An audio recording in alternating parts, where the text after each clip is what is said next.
Good evening and welcome to tonight's Fireside Chat with Lyndon LaRouche for Thursday, May 12th.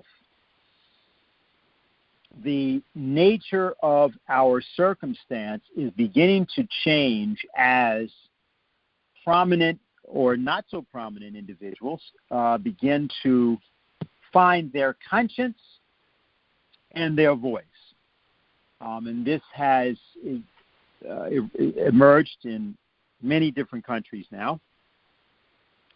In America, Rand Paul has in fact slowed down the ratification of the $40 billion, quote, package for Ukraine, stating that he wants an inspector general to be assigned because he wants to know where the money is going, and that there's not sufficient oversight over this disbursement of funds. This has led particularly Chuck Schumer, to express his great umbrage at what Rand Paul is doing, claiming that he's slowing down the progress of the United States in fighting against the immoral Russians in Ukraine. But Rand Paul, who recognizes that it has been admitted and stated by people, including the Defense Secretary of the United States, Little Lloyd Austin, sometimes called Little Lloyd Raytheon, that it's not known where many of the weapons that have been sent to Ukraine are now deployed. And for those who remember the debacle of Iraq, now often rated as the most corrupt country in the world, you may remember the $12 billion that disappeared into Iraq without much of a trace. And certainly Rand Paul, looking at the circumstance of baby formula being unavailable on the shelves of American supermarkets, wants to know what's happening with this deployment of an immense amount of resources. As has been pointed out, the total money that is about to be sent to Ukraine is almost equivalent to the entire defense budget of Russia. That $60 billion has now been committed as of this last package in total up to this point, and that the Russian defense budget is approximately $65 billion. It's sort of useful to compare when you talk about the interests of the United States, even when you're talking about other countries. It's useful to look at the amount of aid that the United States has sent to Ibero-America, meaning Central and South America, since the Second World War.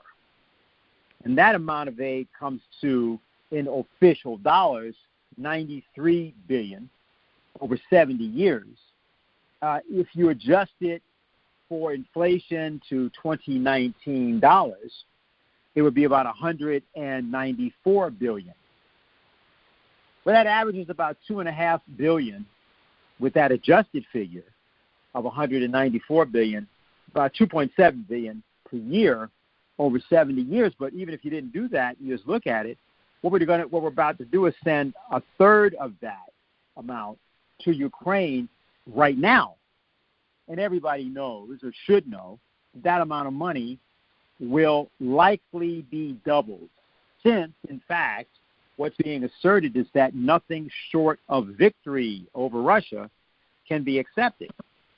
And so the United States has gone on an adventure which, if you compare it to the countries of Brazil and Peru and Mexico and Guatemala and Colombia and Argentina and Chile and Paraguay and Uruguay and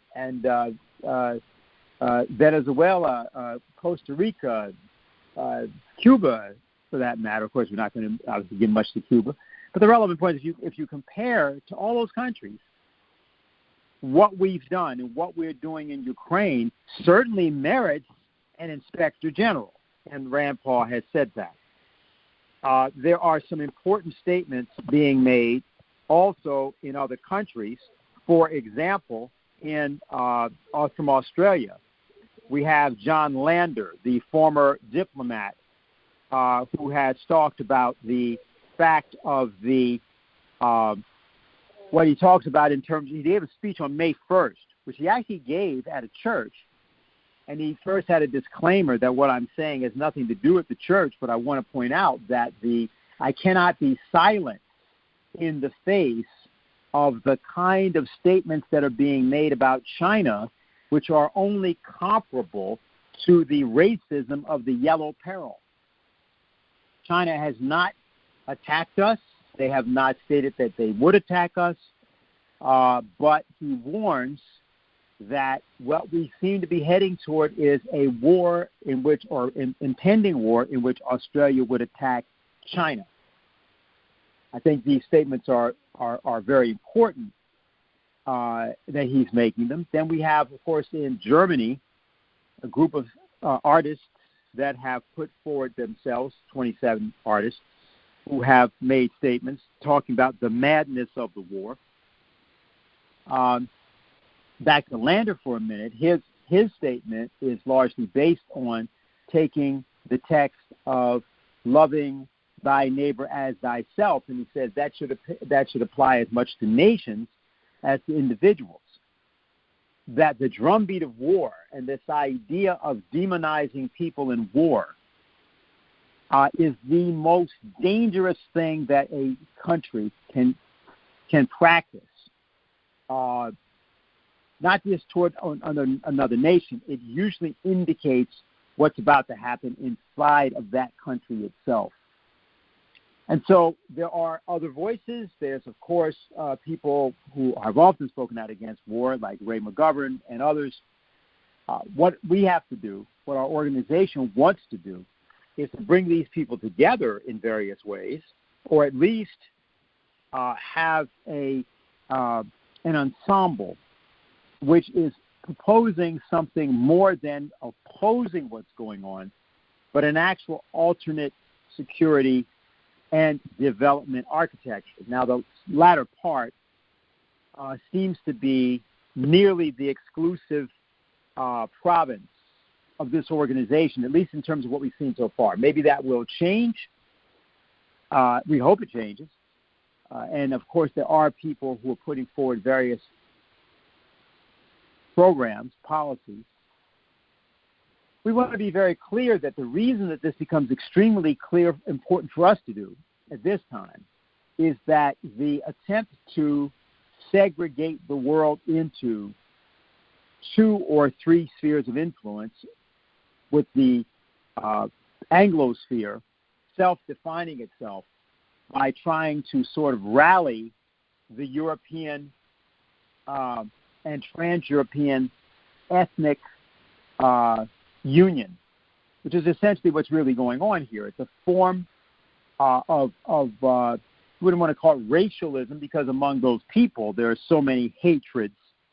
You'd be guilty of being quite naive to believe that the Anglosphere is defined by, quote, race.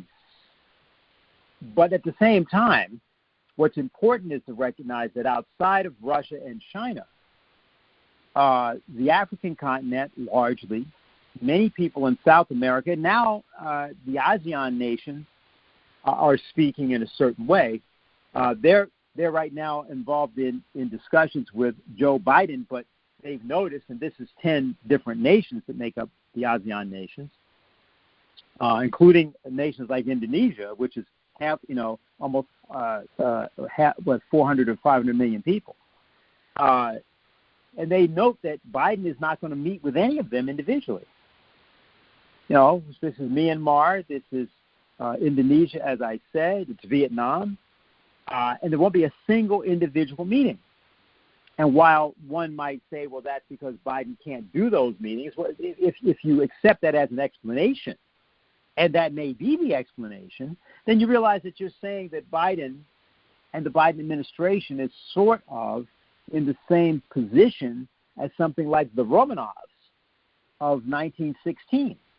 that you have such a dysfunctional president that he's incapable of holding a face-to-face meeting with various of these nations, even as that president commits extraordinary sums to a war which was unnecessary and is either going to end with a neutral Ukraine and a recognized independence, if you will, for the Donbass regions, Lugansk and Donetsk, and a recognition of the Crimea situation, or it's going to end the thermonuclear war.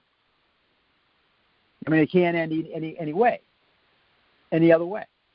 So we're in a circumstance which bears not only analysis in terms of what's wrong, but most importantly bears our thinking about how we put something into this circumstance that is either entirely missing or would allow the positive components of how to solve it to be seen in a different context, in a different light. There are positive components.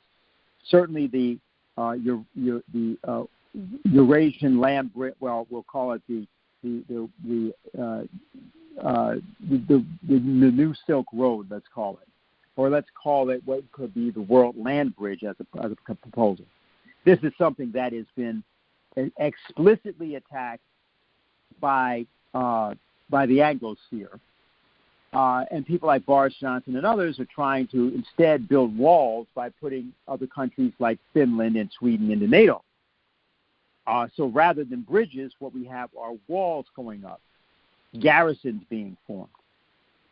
But in fact, what needs to happen is that from within the transatlantic sphere, we need to define how the economic side of that development architecture could be advocated by persons within that sphere, and that we would be able to thus define a pathway out of this, a circumstance out of the present one, which can't really be discovered by any form of security architecture alone by dint of the level of conflict and animosity that has been exhibited coming from the City of London, Wall Street, and their relevant captive governments within the Anglosphere. So that's sort of the where we have to start, I think, the discussion. And so Paul's here with us tonight. He's worked on this problem for a long time. He's been part of various task forces that we've had, particularly over the last several years, that have had to define whether that be our World Employment Program or our World Health Platform or other matters around the financial reorganization of the transatlantic sector. And so we thought it would be important to tonight take this up a bit so that people are able to, as you're out there and you're fighting around with people, and they're sort of talking constantly about Ukraine versus Russia or whatever other fiction, to put in, wait a minute, here's the alternative, and here's why that alternative is essential. Maybe we should consider that the transatlantic sector may be bankrupt, may be driven by its bankruptcy to what would otherwise, to irrational actions and irrationally exuberant actions on behalf of destroying parts of the planet. And maybe if we could address the issue of the bankruptcy of the transatlantic sector, first of all, by facing the fact that that's the case, and then secondly, the alternative, maybe we could do something about this. So let me let Paul go right ahead, Paul, and then we'll be taking questions, and you can press *6 to get in the queue for any questions that you'll have for Paul. So, Paul, take it away. Okay. Thank you, Dennis. So in reference to that $40 billion that you were talking about before, let me just mention one event which took place around that, which may seem funny, but or just ludicrous, but has a point. On the day before the Senate voted on that $40 billion for Ukraine, President Biden, who was fearing, this was on Monday, he was fearing the inflation report for April that was going to appear on Wednesday, actually the two, Wednesday and Thursday, the reports on consumer prices and producer prices. And so Biden on that day gave a little speech where he said that the responsibility for inflation used to be with the pandemic. That's what caused it for a while. But lately, of course, it's been caused by Vladimir Putin. So he gave that speech, which was widely laughed at. But Ted Cruz, a senator from Texas, people are familiar with him, he put out a Twitter in response to Biden. He put something on his Twitter account that said, "It's simple, Mr. President, stop spending." And on the same day that he tweeted that out, Senator Cruz voted to spend $40 billion more on the war against Russia in Ukraine. So I bring that up because the statements, and many of them at considerable personal cost, which people are making now, well-known people in many countries are making now against the war and sanctions policy. Those statements come from the morality of those people. But in addition, the rapidly growing economic distress of millions of people in the countries which are pursuing this war against Russia, that economic distress also catalyzes or fills out or supports those moral statements, and can produce more of them, can trigger more of them. So the Pope a week ago gave maybe the most influential word of these many when he said NATO probably provoked Russia to this war. That was a bombshell and has reverberated in Europe since then in demands which are still somewhat marginal outside of Italy, but they're growing, demands for negotiations to end the war, which of course is the complete opposite of the no negotiations, fight to the last Ukrainian, crush Russia policy of the UK and currently of the Biden administration and therefore of NATO. So these statements talking about negotiations instead are beginning to multiply themselves really in the wake of this surprising statement by the Pope. This was just one inflection point in Helga's wide-ranging and rapidly expanding international mobilization for a peace of Westphalia. That statement the Pope made. NATO did indeed provoke Russia to war after starting on that path 8 years ago and planning it extensively, at least since, and in detail, at least since 2019, with a report that came out in 2019 from the RAND Corporation, which laid this all out, how Russia could be provoked into a war which would lead to its defeat over Ukraine. The chronology of that NATO provocation of this war will be published in the EIR, that issue that comes out this coming week. So as of now, NATO under British goading has succeeded almost totally in breaking the industrialized nations into two blocks, while the developing nations strongly resist this division into blocks. But the NATO powers, trying to form a global NATO now, insanely believe that they can cut off trade and economic relations between the blocs completely, just sever them economically completely, and impose military defeat and domination on Russia and China and drive those nations back to the status of secondary or even tertiary powers.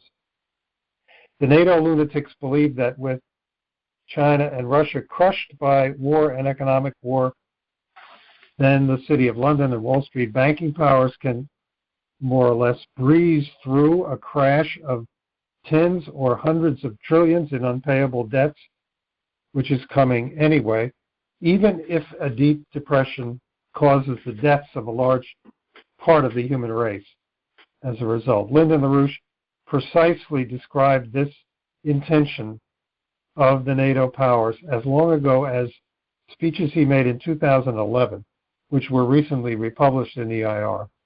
And this is what is really meant by what's called the Great Reset. So the NATO warhawks are so insane that they are ready for this war to go nuclear. I want to quote for you a Hungarian-American woman who has held a million different positions in the Pentagon for NATO, specifically in the Armed Services Committees of the Congress, Evelyn Farkas. She was on a program on NPR last week on the 5th, and she was on with John Mearsheimer, the political scientist from Chicago, who's one of these courageous individuals, relatively speaking. And he had made the statement that the NATO policy was pushing and provoking the Russians provoking them towards a nuclear war, and that therefore there should be negotiations, there should be a negotiated peace. So here's what Farkas said. She said, "We are a nuclear power too. So I don't think we should be deterred by this fear that he's going to reach for nuclear weapons," meaning Putin, that he's going to reach for nuclear weapons. We cannot rule it out. I'm not dismissing it. But I also think that the objective that we have right now, the stakes are so high, it's nothing less, it's not just about Ukraine, it's about the international order. That's what she said. So the price, in other words, would be worth it. A nuclear war for NATO's international order, that, in her view, and she's a NATO planner, would be, and has been for 30 years, that would be worth it. So it's our mobilization, the one that Helga is leading, to ensure that this division into blocks for war does not last, that this is undone. Now, in this connection, I want to talk about the LaRouche Plan for a New International Economic Architecture, the publication which was put out by the LaRouche organization on April 8th, just about a month ago, and which we really should be using very prolifically with all the people that we're outreaching to and engaging in this mobilization for a peace of Westphalia.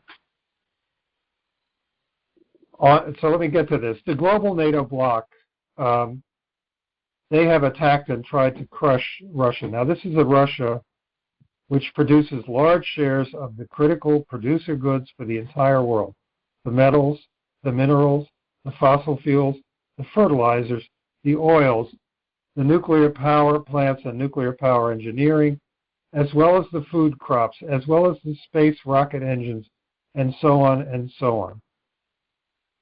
Targeted for that reason by NATO. This is the global reset. This is the real nature of the Green New Deal, targeted in part for that reason. So after several months of this war, the global NATO bloc is on fire with inflation and is heading into deep recession, which is not going to be transitory in any way. The official rates of consumer inflation now are 9.5% all across Europe, 8.5% in the United States. The official rate of inflation of producer goods, machinery and so forth, 11.2% in the United States at the latest, officially, 21% in the European Union. Vital goods are in shortage across these economies. Dennis mentioned the now increasing issue of infant formula shortages across the United States.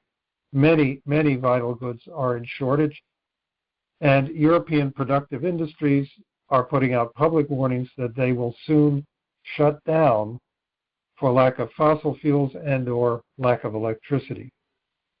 Productivity in the United States economy fell by more than 7% just in the first quarter of this year. This is 3 quarters in a row in which productivity has dropped substantially.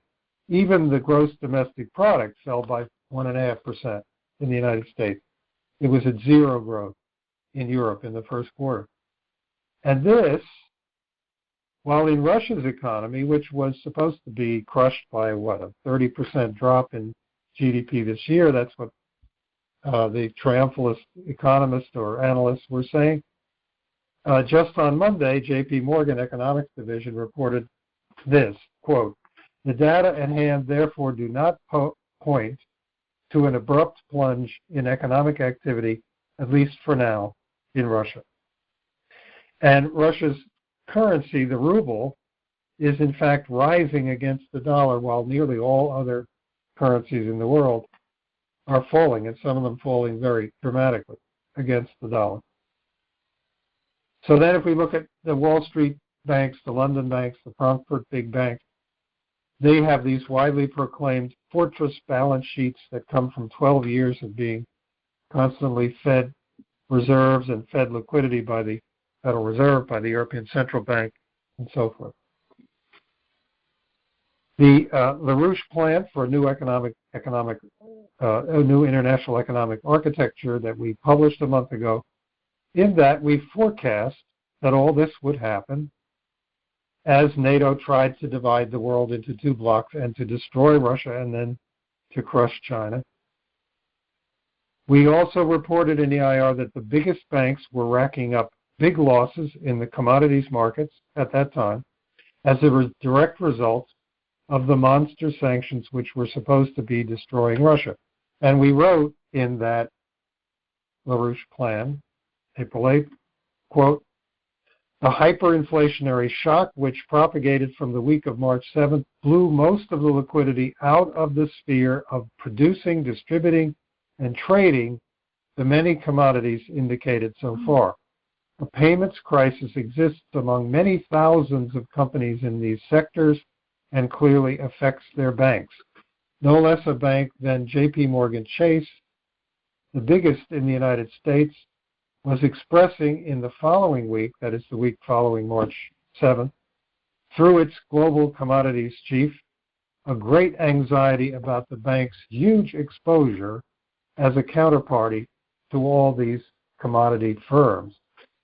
Lending in these sectors has effectively stopped." Bloomberg News headlined on March 18th, quote, "The world's biggest commodities markets are seizing up," unquote. And the European Federation of the Energy Traders on March 16th asked the central banks for time-limited emergency liquidity support to ensure that the wholesale markets continue to function at all, unquote.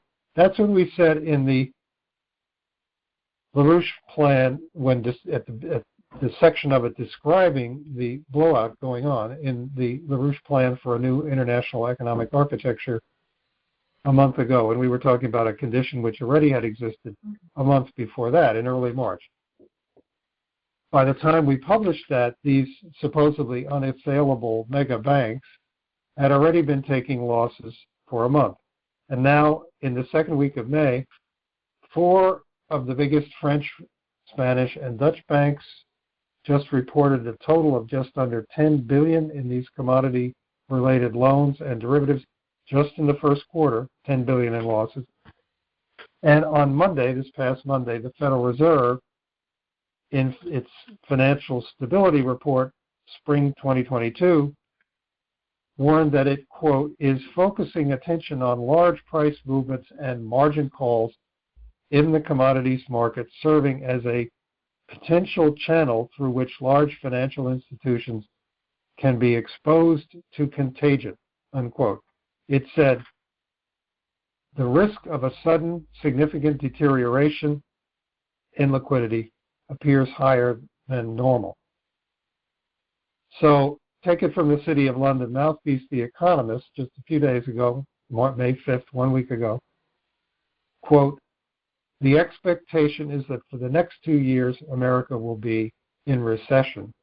And in Europe, that's the end of that quote from The Economist, and in Europe, that recession will be still deeper because the British-U.S. war policy of NATO happens to be crushing the economies of its allies in Europe and has driven the European currency, the euro, down to its lowest levels in 30 years.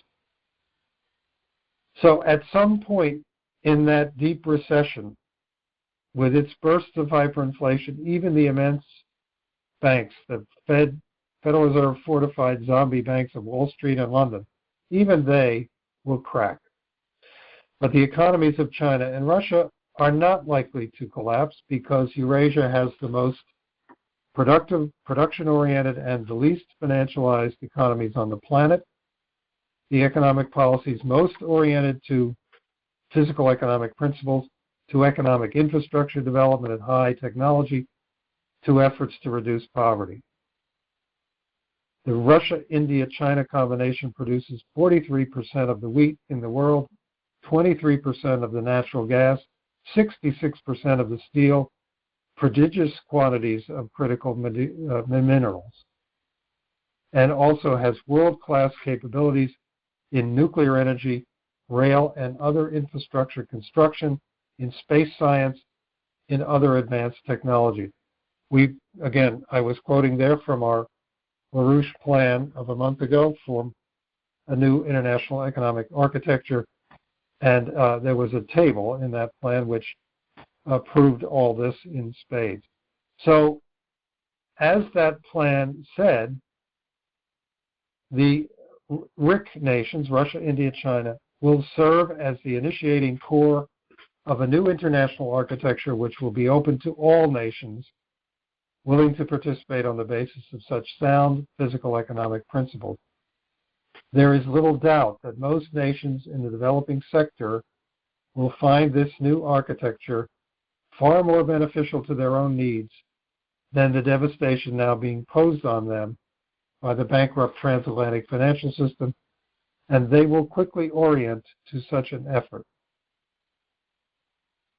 So then it went on, the massive export of capital goods to developing sector nations will be central to the productive expansion of the Russia-India-China bloc. Major infrastructure projects in those nations will also be an integral part of the world economic recovery. Long-term, low-interest credit for such activities will be issued in the new Russia-India-China common currency in much the same way that the renminbi is already being used by the Belt and Road Initiative today, only on a much broader scale. Credit created for advanced technology, productive economic activities, as distinct from speculative ones, is not inflationary and is readily repaid out of the increase in productivity which such investment will induce. Unquote. That's more of what we said in that LaRouche economic plan. Now, again, in the month or so, in the month since it was published, in the month and a half really since it was being written, it has emerged that there is a clear intention among economists who are collaborating both in China and in the Eurasian Economic Union, that is, the union of Russia, Belarus, and Kazakhstan. Economists in both those, the Eurasian Economic Union and in China, are collaborating on an intention which those nations are exhibiting. At this point, just an intention to establish a common currency of exchange among them, a common currency of trade and investment. One which in our plan we said was very likely to be a gold-backed Chinese yuan, since that is, of the three economies, China, Russia, and India, China's is easily the most productive and one in which productivity is advancing the most quickly. But the important thing is the intention. They are clearly understanding that they're being driven, and Russia and China and who knows next, are being driven forcibly out of the dollar monetary system. Their reserves in dollars are being seized and expropriated and simply stolen by the hundreds of billions of dollars in the case of Russia, as they have been before with developing countries very near India, for example, Afghanistan. And that therefore a new set of monetary arrangements which can enable this kind of credit for exporting capital goods and building infrastructure, that's necessary. And they are expressing that intention by these discussions of how such a new monetary arrangement can take place. Now, at this point, that is all that we need to know. We don't need to know the precise details of how they're going to value this common currency, or whether they're going to use the gold-backed yuan or some combination. We don't need to know exactly their economic theories. We know that intention. It's very clear. That means that the potential exists for an intervention into this insane, escalating war, which is heading, if it is not stopped, towards a nuclear war, and can hardly arrive at any other end but nuclear war, especially since nuclear war is clearly, if not actually desired, it's clearly contemplated as fine, okay, we'll win it, by many lunatic but influential leaders in the United Kingdom, in Washington, in some other European nations. So it's got to be stopped. This is something which can stop it. The details of this, obviously, we don't know. It depends on our mobilization, but clearly here you are looking at a situation in which the intention to negotiate does not exist among those who are any of the countries which are backing the NATO war against Russia in Ukraine. Suddenly, a tendency to that desire for negotiation has appeared among leading figures in Italy, including in the Italian parliament, because of what the Pope said in particular, and some others that echoed what he said. Otherwise, that ain't there. But there have been continued attempts to get negotiations for a peaceful settlement underway. Turkey has been the most persistent, but Turkey has not gotten anywhere. But think of India taking up this role, and you have a very different situation. So also look beyond the obvious tension between China and India. Think of one of those two countries or both of those two countries in parallel acting to start a train of negotiations between Russia and Ukraine.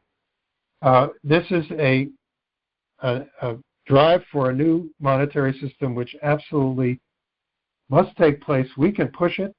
We know from that publication that we put out, which included Lin's 4 laws, we know that it then would involve clearly the bankruptcy reorganization of those Wall Street and London and Frankfurt banks before they blew out completely under Glass-Steagall principles. It would involve the use of exchange controls and capital controls in order to set up these new credit and monetary arrangements, which would begin in Eurasia. In fact, Russia has already shown that those kind of commodity exchange controls can stabilize the ruble and actually keep it stable in a situation where commodities all over the rest of the world are collapsing against the dollar. So the potential is there that this actually intervenes and becomes an element of negotiation and of moves towards a peace of Westphalia. These are very, very influential nations which are involved in this intention for a new credit and monetary arrangement, at least in Eurasia. So let's organize for that as we are with the outreach that we're doing and with the breaks that are taking place, some of which Dennis was mentioning before, and they're continuing to come. And let's really use the LaRouche Plan for a new international economic architecture as a weapon in that mobilization. So that's what I wanted to say, pending in discussion that we have or questions that we have tonight. Hey, thanks a lot, Paul. Okay, I've opened the Q&A queue. Press *6 to get in. And I want to say a few things. Actually, I want to ask Paul that you might do something right away. We'll talk a bit about the various activity that we're involved in. Obviously, we have our petition for a new security and development architecture and some other things. And there's been quite a bit there have been many different appearances. Helga on Pakistan TV, in the various of the China media. There's Richard Black's 300,000 viewers now on his statements concerning war and the absurdity of war.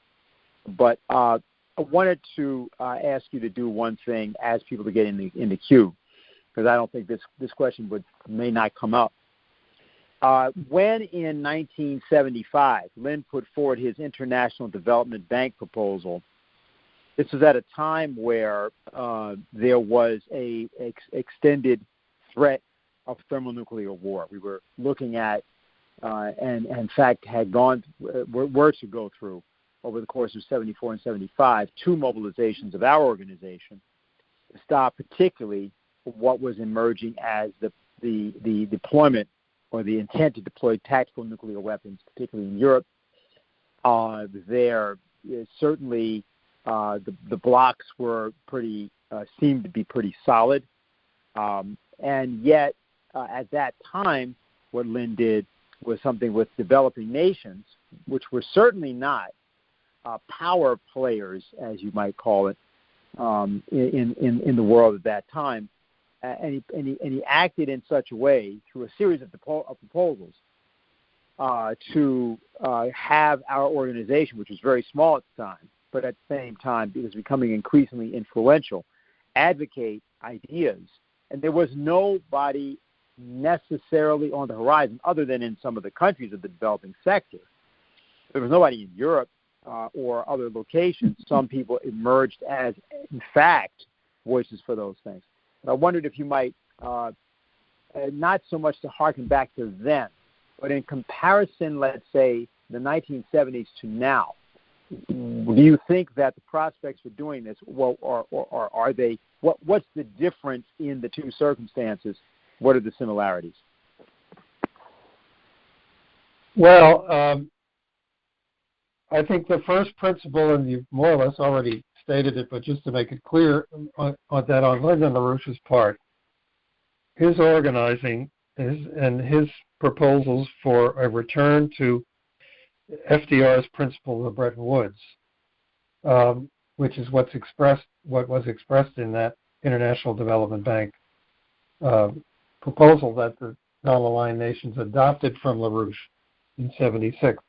That was always accompanied in his political activity, his lifetime, with warnings, and they started in 1971, really, with warnings that the absolute destructive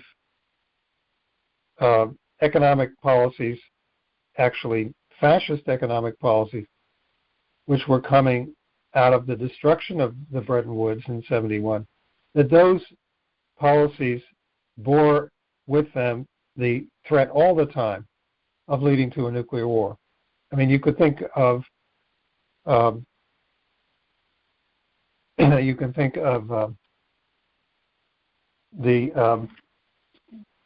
poem of Shelley, Ozymandias, and the wreck. Nothing beside remains. Round the decay of that colossal wreck, boundless and bare, the lone and level sands stretch far away.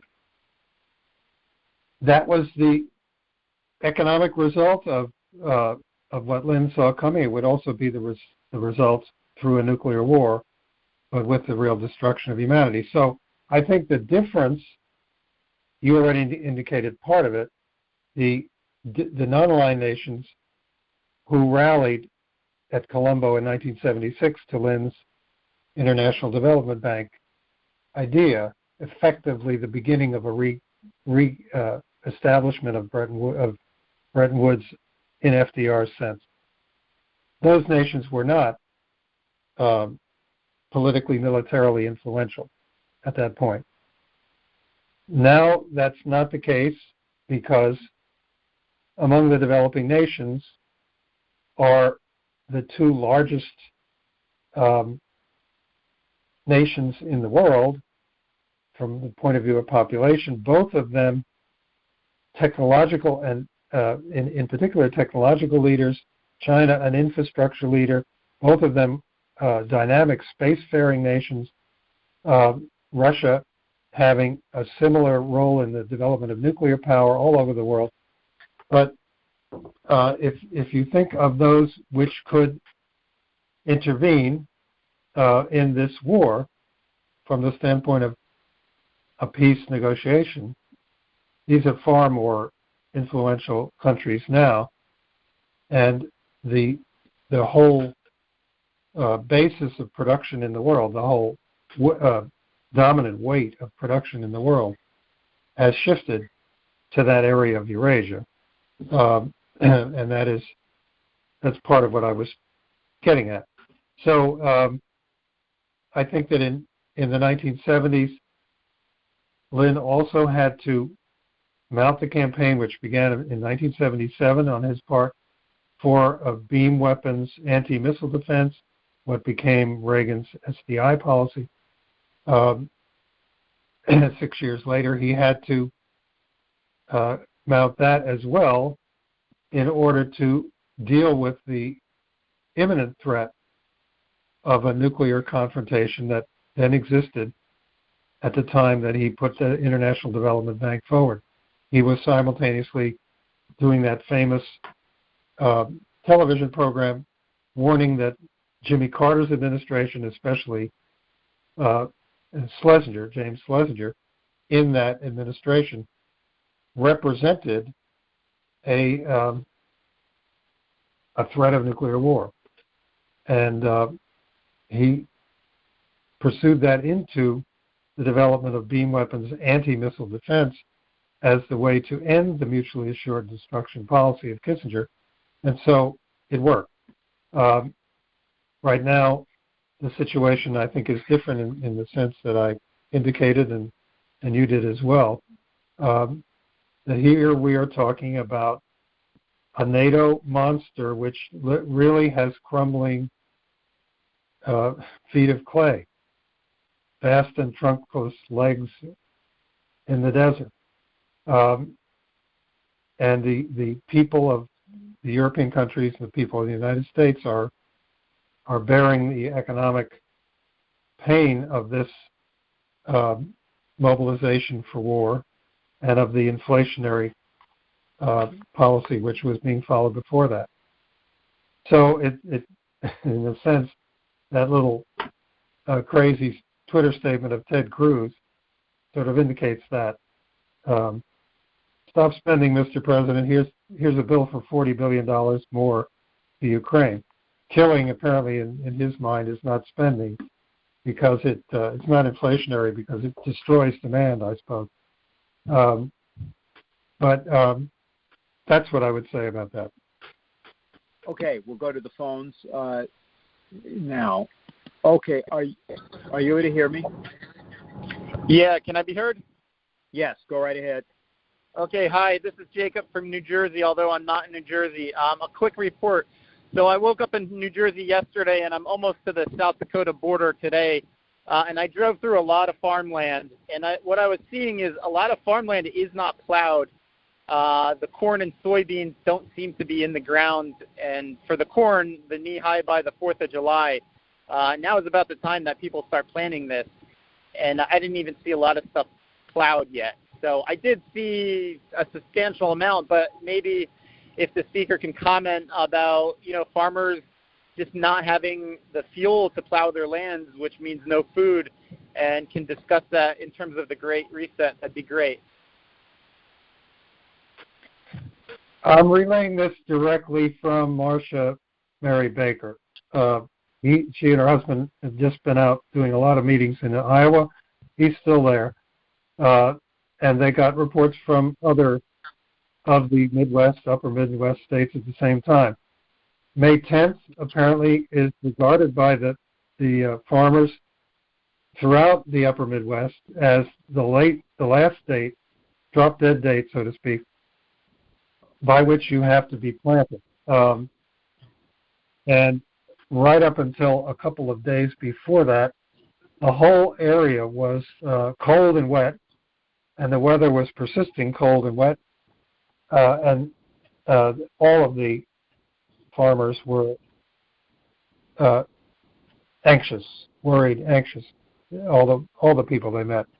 The weather definitely broke on the 8th and the 9th, apparently, or maybe only on the 9th.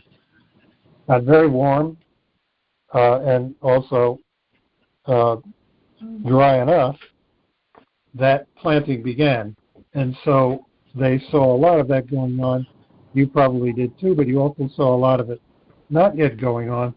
And the drop dead date has passed now, at least what farmers regard as that, because they didn't have the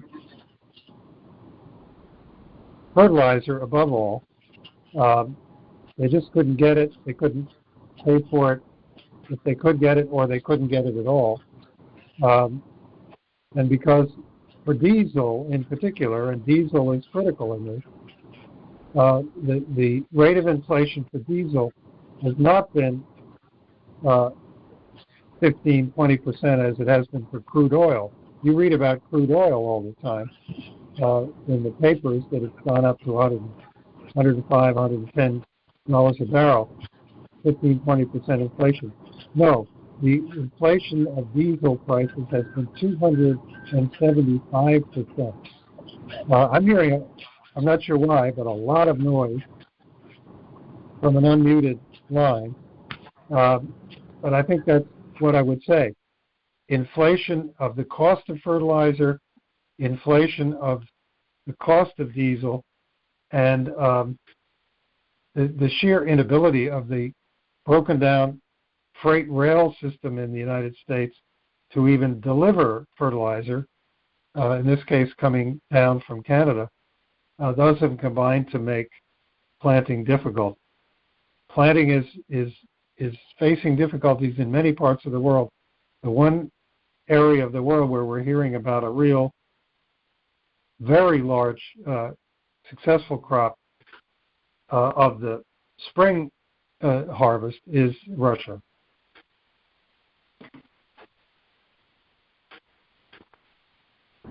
Okay, I had muted the caller. Thanks for your response. Sorry there's a lot of noise. I'm driving, so appreciate it. Have a good one. Okay, you too. Very good.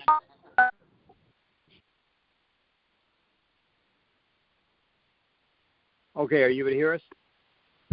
Yes, hi. Can you hear me okay? Yeah, you're clear. Mm-hmm. Okay, hi. Yes, this is Jose Vega here from the Bronx, but not in the Bronx. You're not in South Dakota, are you? No. I'm not there yet. I'm not going there either, but I will be sometime back, maybe. I just wanted to pose this question: given the situation, given the situation going on with the fact that everything's crashing from the cryptocurrency market to the stock market, and it's kind of funny, I don't know if you guys know about these like monkey NFTs that celebrities and millionaires were buying. There was one that sold for $383 when it was initially bought for $400,000. It's kind of comical that people are selling their houses for these things and then they turn out to be worth nothing. Anyway, given that you have just a complete breakdown and crash of the United States and really the whole transatlantic world, you guys lay it out very clear.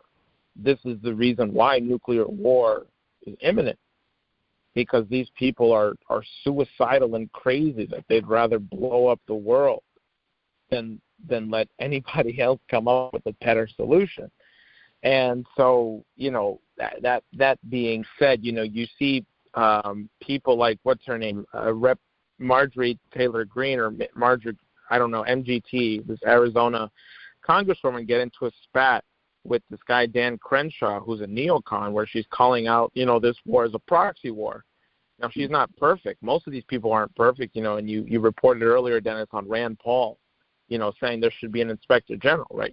These people, aren't the best people, but given the dire situation, even the worst people can recognize, whoa, we're going too far. Now, were things so bad that it had to get to a boiling point where people had to basically get fire under their butt in order to realize, like, whoa, we need something different before we blow ourselves up?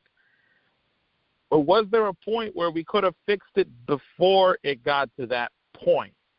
And I guess I'm talking about the American population. How do we make sure that it never has to get to this point before things get really messed up? That's my question. Well, I don't know, Dennis, if you want to respond, but my response would be I think we're at a point where things can change positively.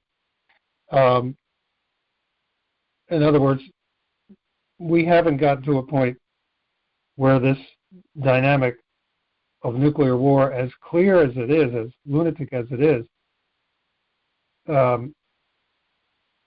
it can't be stopped. In fact, there is a certain tide starting to run in the other direction, as Dennis said right at the beginning. The statement that the Pope made was a kind of a what do you call it, a bell that was ringing on that tide, but it was only one, and it had reverberations. But as I was trying to indicate, there is a lot of economic pain and discomfort and discontent, which will tend to make these things come out, even from people who are very limited, to say the least, like the ones you were naming. You take the total household income of Americans in 2020, 2021, compare it to their total household income the way it's running so far this year, it's down more than 10%. It's down almost 11%. That's a huge cut. And there are things that people can't get at all. And they all see this inflation, and it's frightening.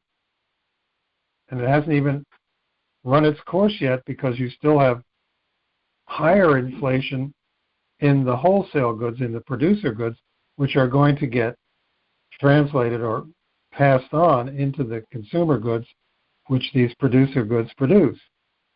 And even in the pipeline of producer goods, you have higher inflation at the back end than you do at the front end. So this is not going to stop.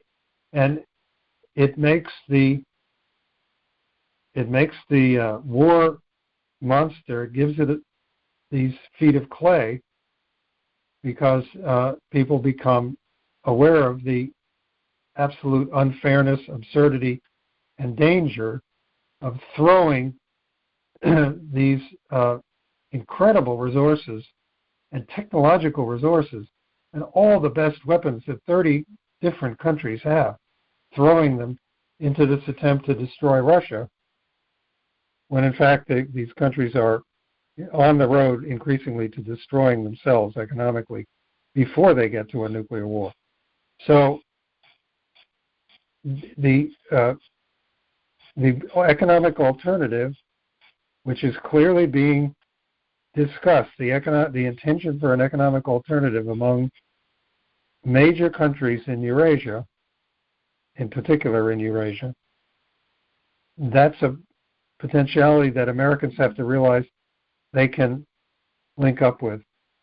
They can say that this is what America should be doing. It should be joining in these new credit arrangements, monetary arrangements, joining the Belt and Road, to put it in a simple way, make it the world land bridge, because the offer will come. That's what I would say. And I guess that's it.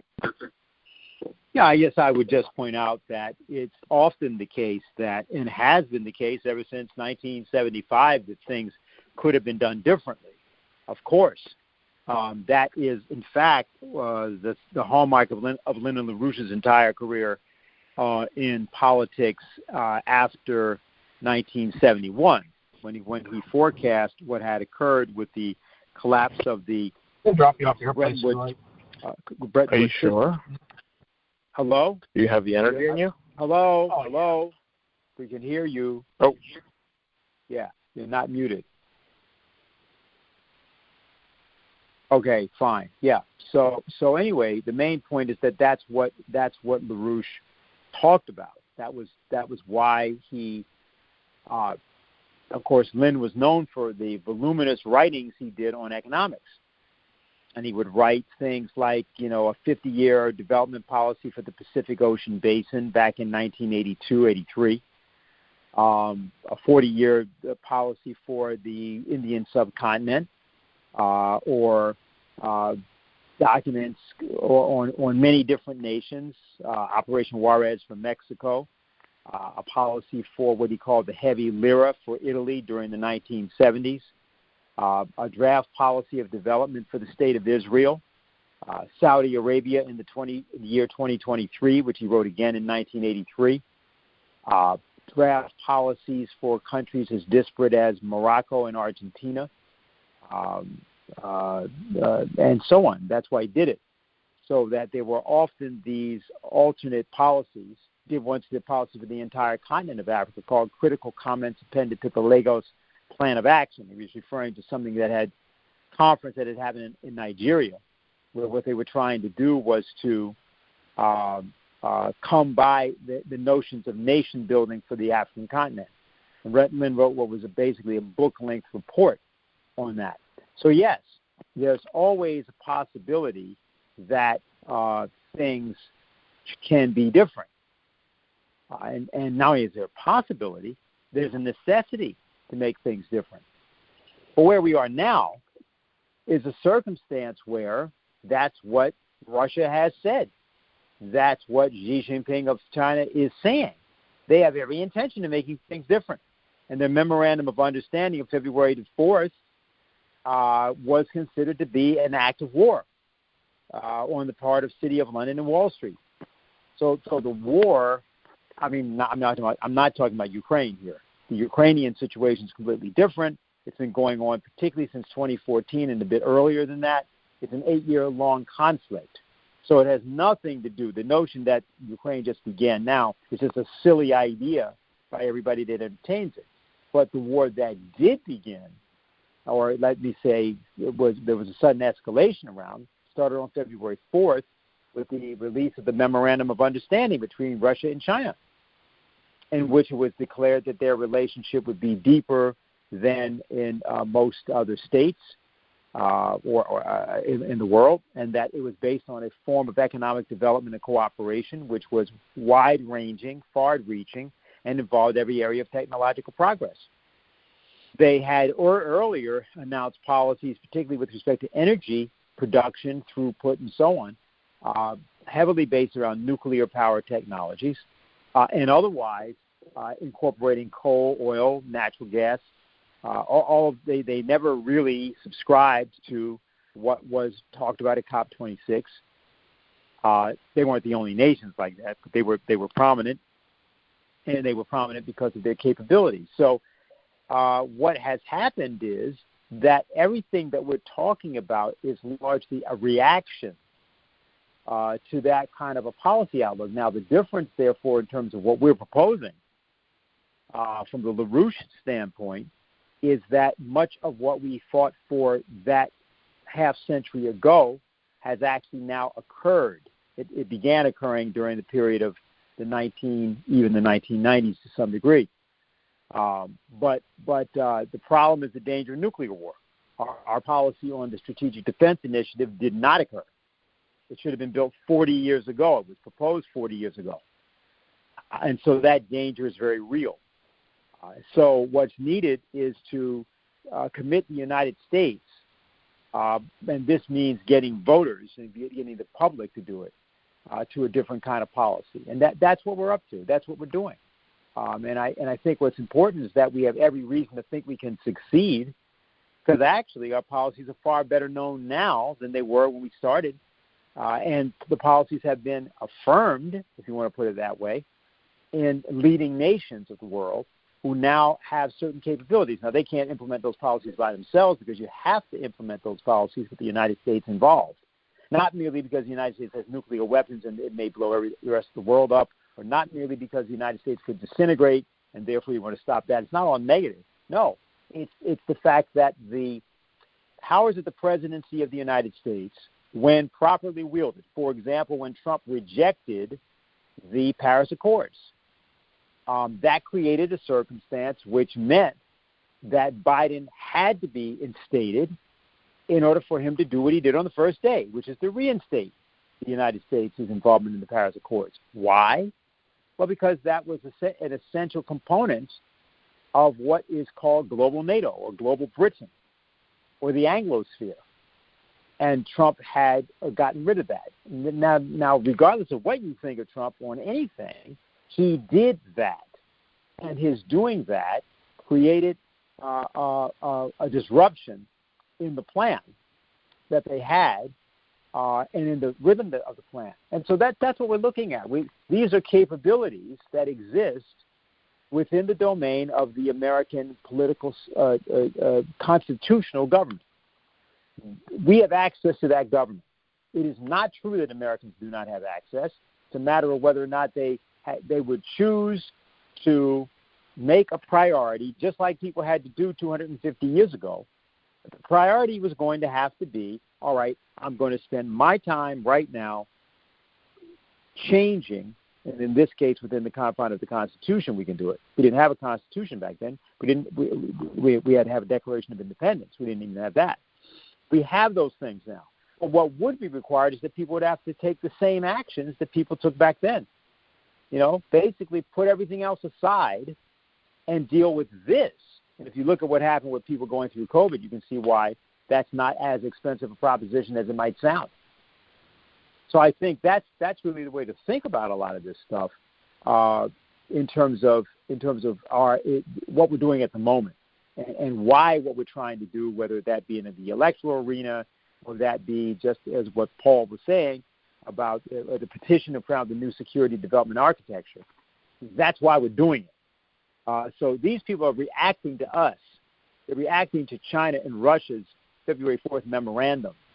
It's not that they are acting out of power. They're acting because they're desperate because of their own bankruptcy. But it's a different world.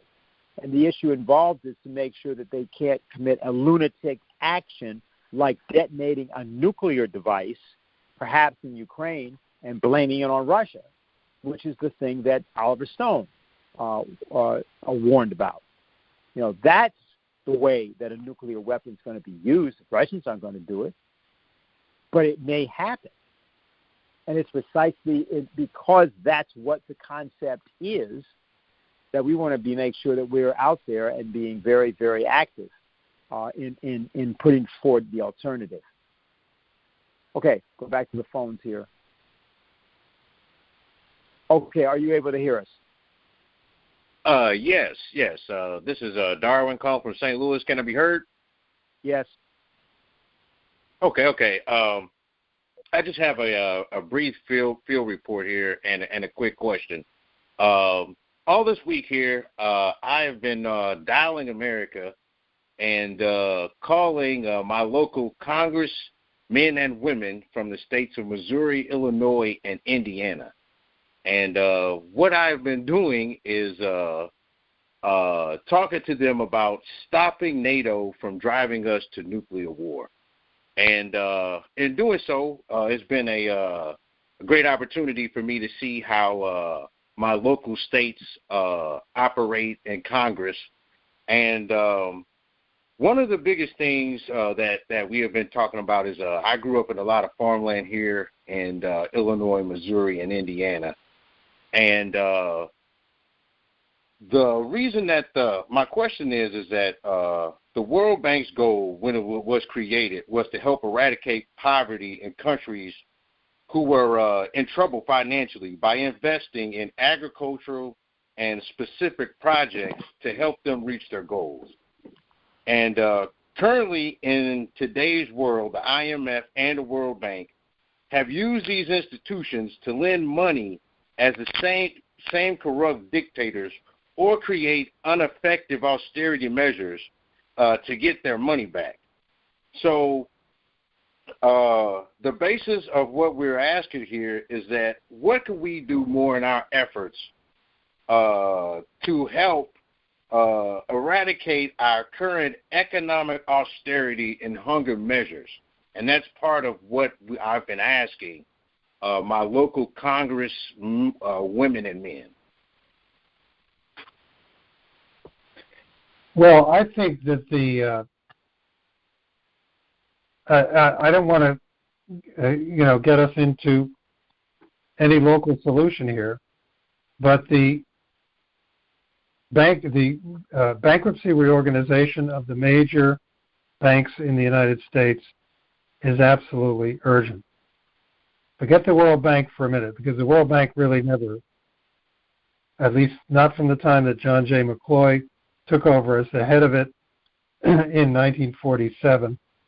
The World Bank has never had the intention or the policy of making real credit available for the development of mechanized agriculture or for the development of the other infrastructure that's needed for agriculture to succeed in nations. In fact, the World Bank has always had a policy of simply contributing guarantees or otherwise credit support for things that were really being done by the private sector.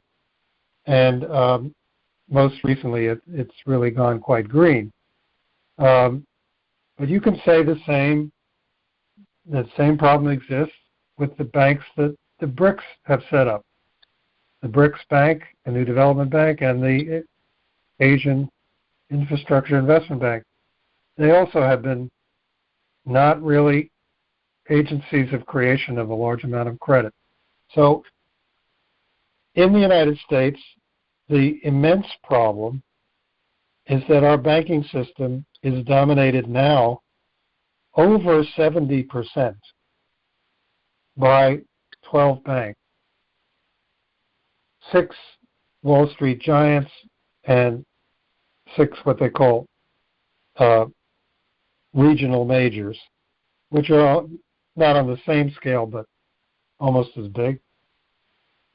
Those banks have in deposits and in assets more than 70% of the banking system, and they do not lend. They simply don't lend. Even in the payroll protection program in 2020 that Congress set up in order to through the Treasury and the Fed in order to supposedly protect payrolls, keep people on payrolls. Those loans, the vast majority of them were not made by the banks that have the vast majority of the deposits. Rather, the vast majority of those payroll protection loans were made by the other 5,000 small banks around the country. And that was documented. And the big banks simply wouldn't do it. They don't loan. Not even 60% of their deposits do they loan. And their loans don't grow. They have the same amount of lending for year after year. So those banks are bankrupt. They have to be reorganized. That's what Glass-Steagall is for. But that reorganization can also come like a wave on an international scale.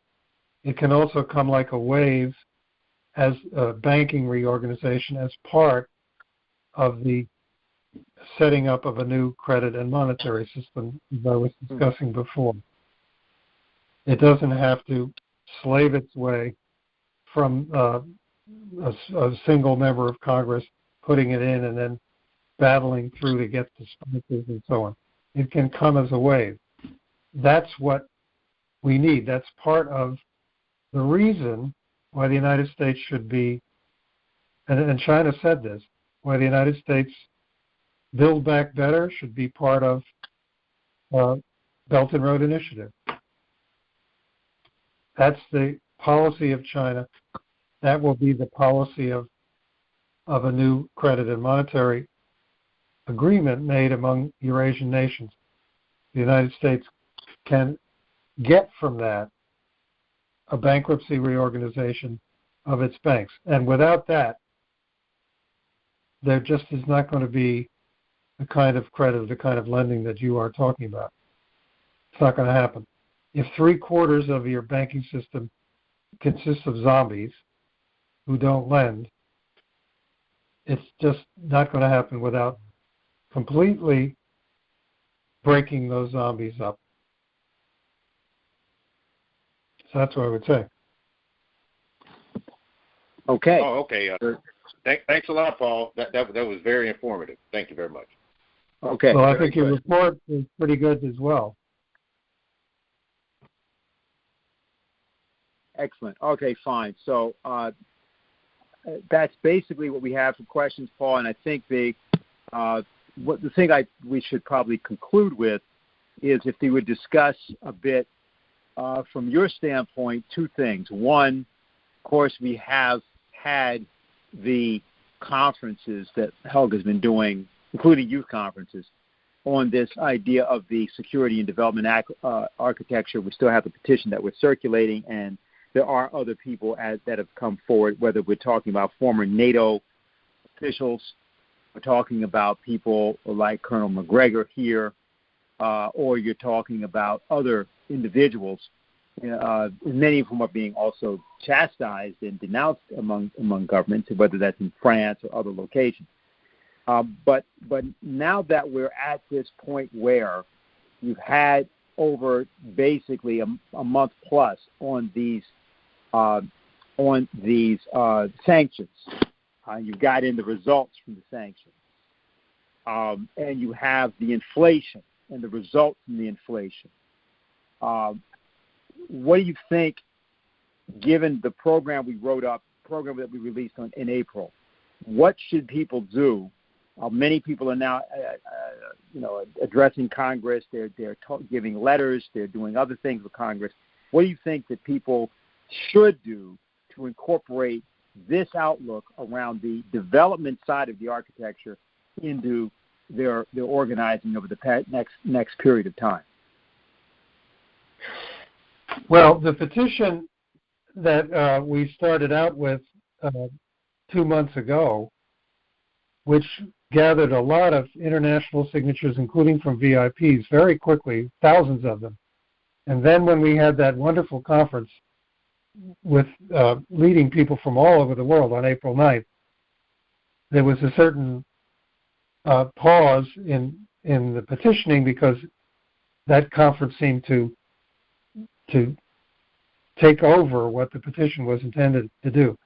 But clearly, and Helga has been trying to make this clear, she wants to have event after event after event of this nature, of the nature of that international youth call with nearly 200 young people on it around the world, of the nature of the video interview with Senator Richard Black, which we did, which has had close now to 300,000 views, and which is going to lead in itself into events in which the danger of nuclear war is made crystal clear to people, and this policy has to end. So now we're also, as Darwin was saying, we're now also calling on everybody to send messages to the D.C. offices of their members of Congress, in which the policy in these brief messages, the policy of the war to crush Russia and China leading to nuclear war is denounced, and a policy of negotiations of Peace of Westphalia and economic development, using economic development as the basis, that replaces the war policy. So that will have an effect, because what we're basically now in a position to say is that you look at 2 months of this war policy, it has set the U.S. and European economies aflame. It's destroying us. That has to be abandoned, and instead an economic policy of development and of high technology development undertaken.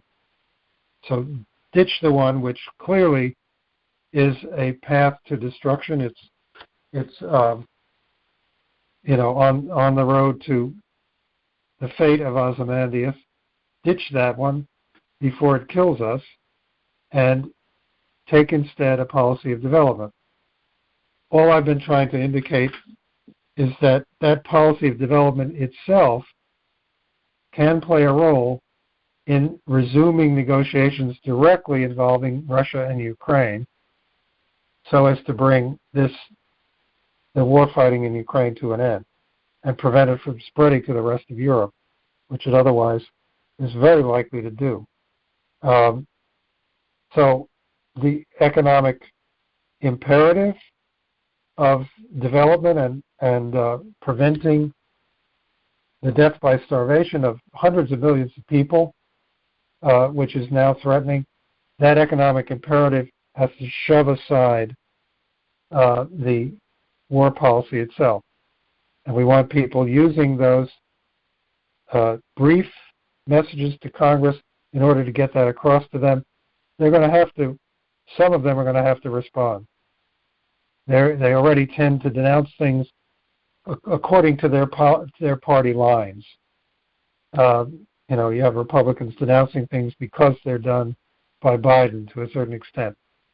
But this can turn into much more of a fire underneath their rear ends, because they must take into account what the destruction of the economic conditions and livelihood of their constituents. They've got to respond to it. That was the idea of this. So that's, I think, the situation that we're in. Okay, well, thanks a lot. Let me say to people a few things. First of all, the Colonel Richard Black video, U.S. Leading World to Nuclear War, now has 325,260 views. It was at 308,000 this morning. One thing you can do, and this is very important to do, is to circulate this video in various ways, by placing it in various sites or going on, placing it as a link, getting people to watch it.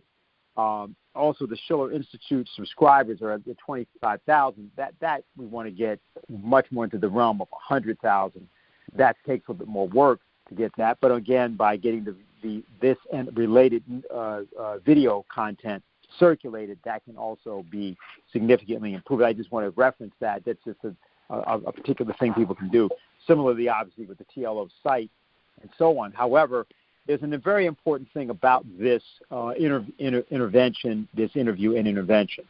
It's now beginning to circulate internationally, particularly in Italy, where it was translated into Italian, or portions of it were translated into Italian.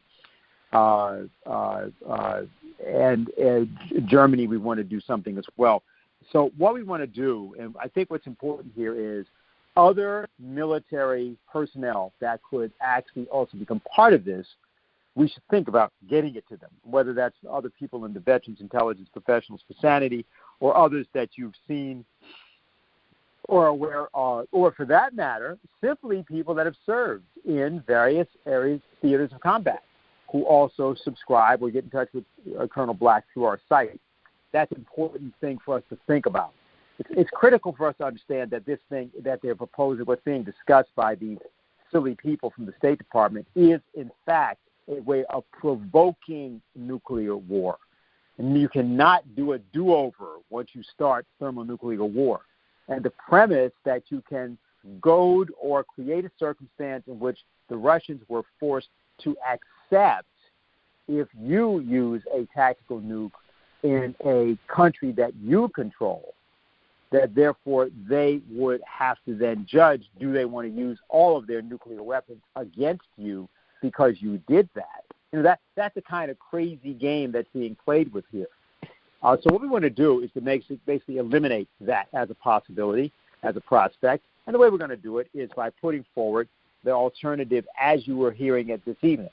Why it's the case that rather than the $40 billion just given or the $60 billion as a whole that was just given, which had that been, for example, deployed either in the United States, for that matter, and among the Central American and South American nations, in tandem with or working together with what China has been trying to do with respect to development projects among those nations, that as a investment in terms of stabilizing the world, stabilizing the security architecture of the world. Think about that. That would be not only an efficient way to stabilize things, but you would have a circumstance where then the relationship of the United States to China, which cannot be abandoned by the United States given the number of goods, the character of the joint at the hip character of the physical economy of China and the United States, it's an entirely different way to proceed. Well, we know that that's not going to be something that's going to automatically occur. We'd have to organize that. We'd have to organize for that kind of shift. But these shifts can happen quickly. They do not require, as might be assumed, decades to achieve. And that's the purpose of the conferences and the deployment that we're doing. I just would say that this Saturday we have Anastasia Battle, Harley Schlanger, and Jerry Rose, who will be talking about, Harley, of course, people know very well from his work and what he has been doing with his daily podcast.